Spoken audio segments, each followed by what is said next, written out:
So although Korea scientific and philosophical concepts, I think it is interesting to observe that in the Japanese culture, traditionally, Korea occupied a central part of what people value and communicate with each other.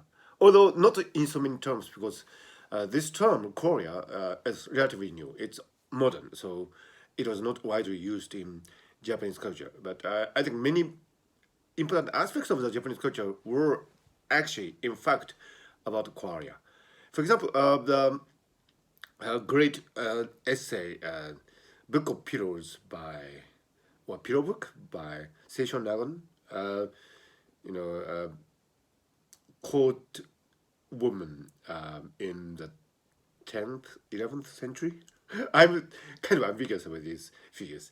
In the Heian era, where the aristocrats, were the ruling party without intervention of samurai clan, and so in this book, Pillow Book, or Book of Pillows, Seishonagon describes many instances of Korea that she find she finds in her daily life. For example, she describes how a small child comes crawling and discovers a tiny dust and just looks at it, with using his small fingers, and she describes how cute it is, or she describes how a group of sparrows, come hopping around, and says how, attractive that thing is. All these observations about what we experience in our daily life, without reference to a grander system of values or top-down ethics about how humans should live, is a great hallmark of this book of Pillows, or Pillow Book. And I think this is related to the fact that in Japan, qualia, or the quality of experience, have occupied a really central role in how the humans perceive their existence on this earth.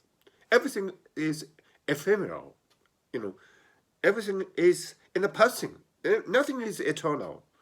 Everything changes, and that has been the Japanese philosophy of life, and it's tinged with qualia. Qualia can be found everywhere.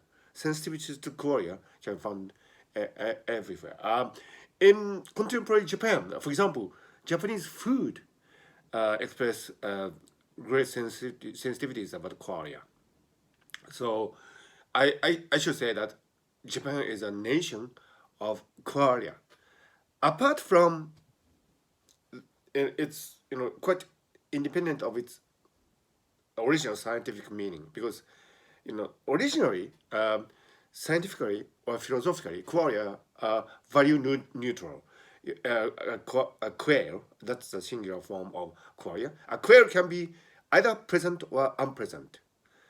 For example, pain is an instance of qualia, but it's not present, it's unpresent. So I'm not saying that qualia are necessarily good things, but I should say that in Japan, there have been this focus on the beautiful, ephemeral, and good qualia that we encounter in our lives. And this sensitivity, I think, has influenced many great literary works, starting from the Book of Pillows book, and Tale of Genji. So I think Japan is a nation, great nation for Korea. Um, this is something I really love to work on in my, career from here, because I do believe that it is one of these important things.